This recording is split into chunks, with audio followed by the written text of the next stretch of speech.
Hi YouTube, this is Kristen Moonrise. Welcome back to my channel, and today we're going to talk about the upcoming new moon in Cancer happening on Monday, July 17th.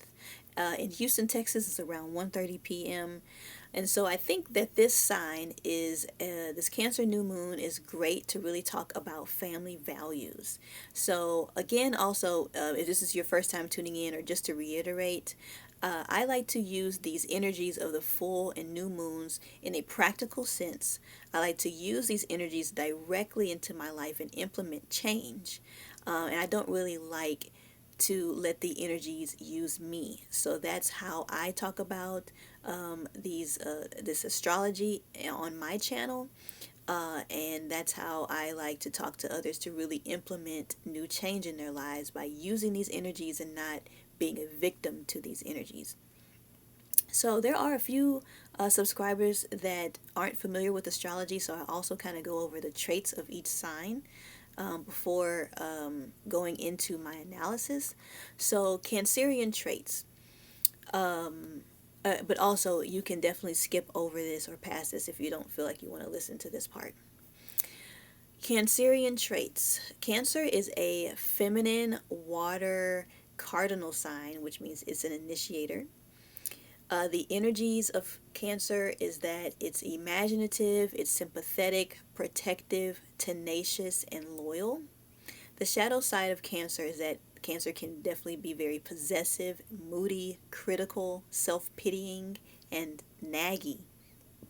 The parts of the body that Cancer rules are the breast and the stomach. And as you know, we're going through the whole zodiac, goes through the entire body. So we started off with Aries, at the head, Taurus at the neck and the throat, Gemini ruling the hands, arms, shoulders, and lungs, and now we're here at Cancer, which rules the breast and the stomach. So we're going to go all the way down, and then we'll be back up at the end of the astrological year. The dominant key word for Cancer is I feel. Cancer is all about the feelings. And out of all of the signs, Cancer is the emotional, moody, yet loyal of all of the signs. Here I've just quickly put up the natal chart for the new moon in Cancer, Monday, July 17th. Again, I live in Houston, Texas, and so it'll be around 1:30 p.m. where you will see the new moon. Actually, you won't see it, but the new moon will be in 24 degrees of Cancer at 55 minutes. And just an image of the constellations where that will take place.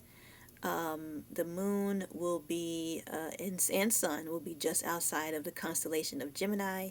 And you can check out my previous video, or a video that I recorded a little while ago. I might redo that video about the precession of the equinoxes, which kind of explains why sometimes the signs don't always align up with the constellations that we see the planets being in.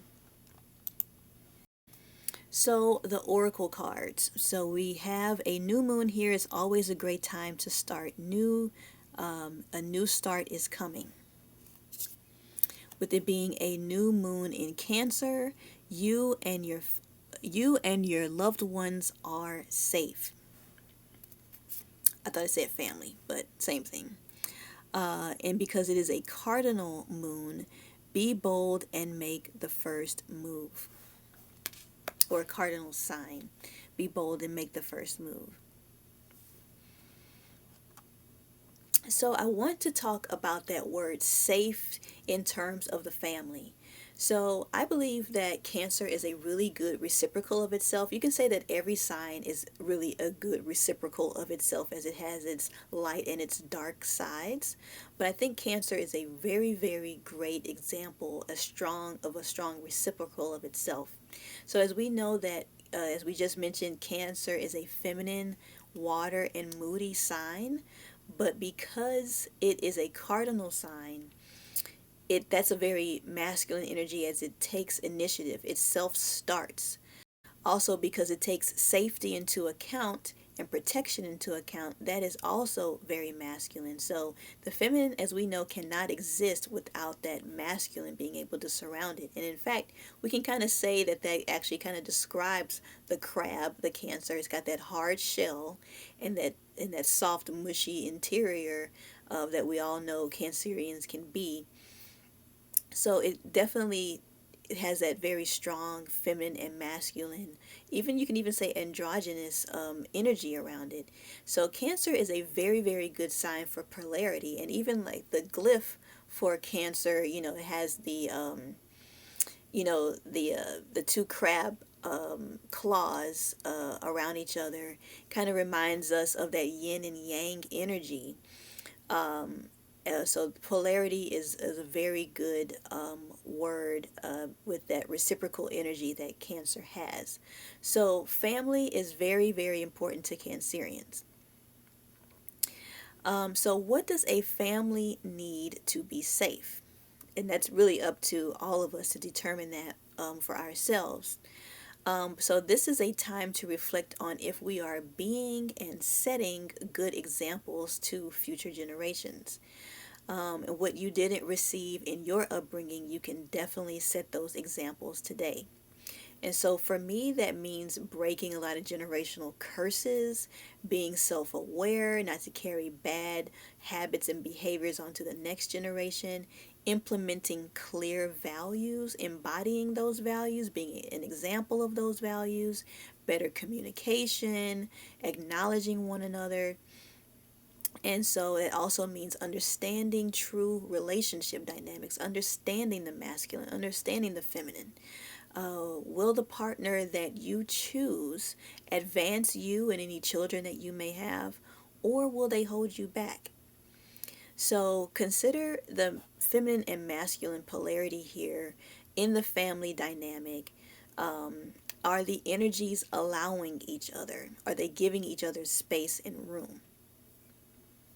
So, a little bit of a personal story. The person that pretty much kicked off my spiritual journey indirectly taught me about family values and polarity. They were a Cancer sun. So, this person definitely got me interested in astrology as self exploration because they knew that they were a Cancer and they identified with that strongly. They knew their Myers Briggs type. So it made me think, yeah, maybe there may be some truth to this astrology stuff. I'm going to go explore this to understand myself a lot better. So that's how I got into astrology. So it really got me to explore my feelings a lot more as I was a brick wall. I was a really proud Leo. So I definitely can say, like, definitely give our Cancerians a break. They kind of are like the boobs of the zodiac. They kind of are considered like the least desired of the signs.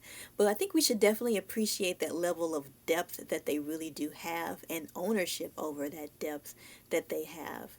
So that level of depth, that level of self exploration, going into your feelings and really embodying that polarity, that's actually very much so required of all of us as we are going into this age of Aquarius. So the main takeaway here really is, what is the legacy that you want to create?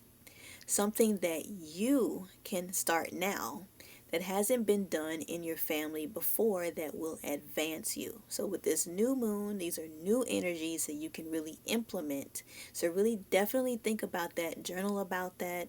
What are family values for you? What is the legacy that you want to create? And don't just passively, kind of get into relationships and just thinking that things will work out. What are your non-negotiables that you have to really start with yourself? You have to definitely set them within yourself first. So, a few things that I wanted to say, a few announcements. I will be updating my Embody the Moon course. I'll be splitting that course into two. And I one set of one course for new moons and one course for full moons. I'm going to eventually take down these videos that I have on my YouTube channel and put them into the course.